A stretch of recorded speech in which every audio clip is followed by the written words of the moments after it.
ಅಷ್ಟೇ ಅಲ್ವಾ? ರಾಜಾರಾಮ್ ಅವರೇ, ಹೊಡೆಯೋದಕ್ ಬಿಡಿ. ನೋಡಪ್ಪ, ನೀನ್ ಹೇಳಿದ್ ನಿಜ ಆದ್ರೂ ಇನ್ನೊಬ್ಬರ ಮನ್ಸಿಗೆ ನೋವಾಗೋ ತರ ಮಾತಾಡೋದು ತಪ್ಪು. ನಾನೇನ್ ಮಾತಾಡ್ದೆ?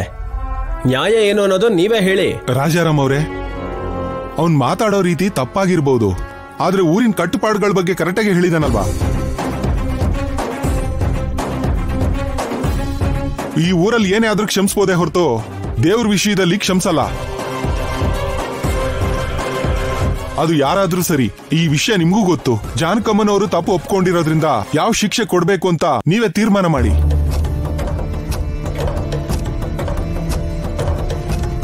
ಜಾನಕಿ, ನೀನ್ ಹೇಳ್ಬೇಕಾಗಿರೋದೇನಾದ್ರೂ ಇದೆಯಾ?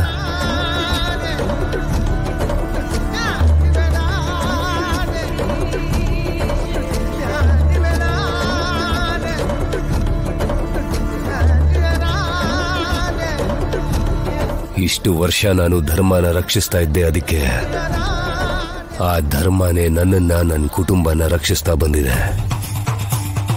ಈಗ ಹೆಂಡತಿಗೋಸ್ಕರ ಧರ್ಮದ ಕಡೆ ನಡೆಯಲಾರೆ. ದೊಡ್ಡಪ್ಪ ಪ್ಲೀಸ್ ದೊಡ್ಡಪ್ಪ, ದೊಡ್ಡಮ್ಮ ಯಾವ ತಪ್ಪು ಮಾಡಿಲ್ಲ, ಏನೋ ಬೇರೆನೆ ನಡೆದಿದೆ ಅನ್ಸುತ್ತೆ.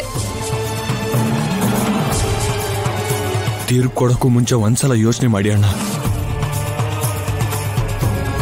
ಈ ಊರು, ಈ ಜನ ನಮ್ಮ ಅತ್ತಿಗೆ ಮೇಲೆ ಅನುಮಾನ ಪಟ್ರೆ ನೀವು ಶಿಕ್ಷೆ ಕೊಡ್ತೀರಾ? ರಘುರಾಮ್ ಅವ್ರೆ, ಈಗ ಜಾನಕಿ ಅಮ್ಮ ಅವ್ರಿಗೆ ಏನ್ ಶಿಕ್ಷೆ ಕೊಡ್ತೀರಾ? ಇದಕ್ಕೂ ಮುಂಚೆ ಎಲ್ಲರಿಗೂ ಯಾವ ಶಿಕ್ಷೆ ಕೊಡ್ತಾ ಇದ್ರೋ ಆ ಶಿಕ್ಷೆನ ಕೊಟ್ಬಿಡಿ. ಇನ್ನೇನ್ ಮಾಡ್ತಾರೆ? ಕಂಬು ಕಟ್ಟಾಕ್ಸಿ ತಲೆ ಬೋಳ್ಸಿ ಚಪ್ಲಿಲ್ ಹೊಡಿತಾರೆ.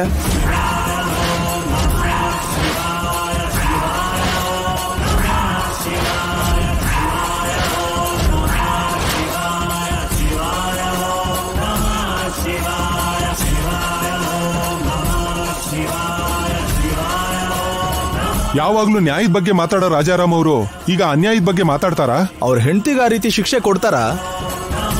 ನನಗನ್ನಿಸ್ದಾಗ ಹಾಗೆ ಮಾಡಲ್ಲ.